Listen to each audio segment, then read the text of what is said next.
你听听你咳嗽的啊！昨天半夜发烧到将近39度了，还不去医院？我不要去医院。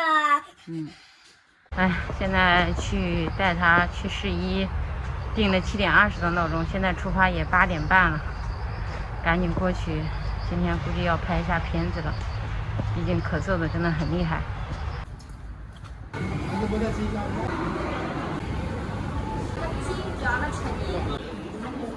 来量一下。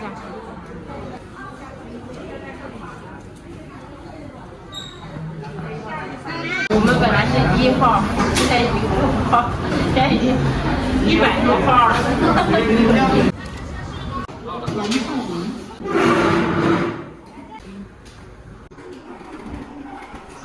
我们看完医生，来这边逛一下这个玩具王国，哇，真的好大！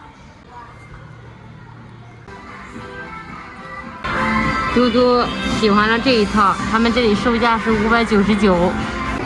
这个小朋友又挑了一只猴子，他的同学见他都是叫他 monkey monkey， 因为你老是带猴子啊。爸爸不是问你说要不要再挑一个其他的吗？你都不愿意。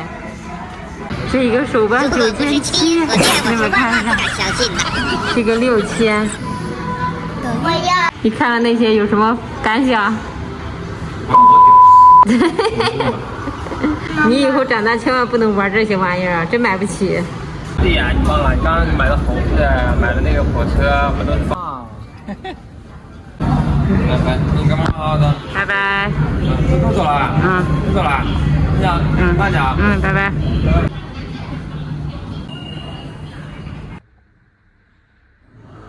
今天早上不是带嘟嘟去了市医的儿科那边去看了吗？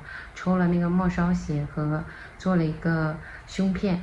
末梢血的话是有一点不正常的，就是它的那个超敏 C 反应蛋白有一点偏高，那肯定是有感染有炎症的。胸片的话就是没有到肺，但是呢是支气管炎。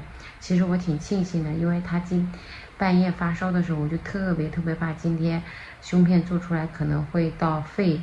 因为我听很多得过肺炎的这种小朋友的家长说，一旦小朋友得过一次肺炎以后，每一次可能一咳嗽，就是一有感冒这种就很容易就到肺炎了，所以就特别害怕。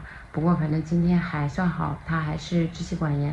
今天医生呢又给开了头孢，还有他们医院的平常合剂，还开了一个叫什么小柴胡颗粒那种，就是清热降火的，让他来吃。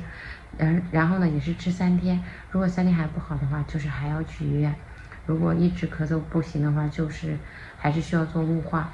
现在嘟嘟就特别反感去医院，特别怕抽那个静脉血啊。不过还好，反正今天也都没有抽，希望这几天吃了药能尽快好。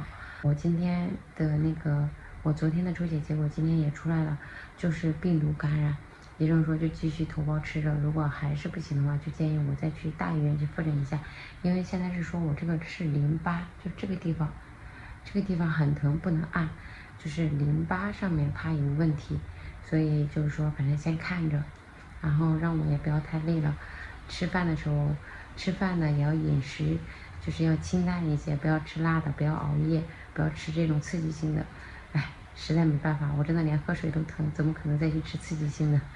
哎呀，希望和嘟嘟快点好吧。嘟嘟的好朋友他爸爸给我们发微信，让我们周六去他们家，因为明天就是亚运会开幕会嘛。然后他说他在家里面布置了一下，举行一个小型的 party， 然后邀请嘟嘟还有他们幼儿园一起上学的小朋友一起去他们家。就我俩这状态，也不知道明天到底能不能去。希望嘟嘟能减轻一些吧，毕竟小朋友之间传染了是挺麻烦的。好了，今天就先到这里吧，拜拜。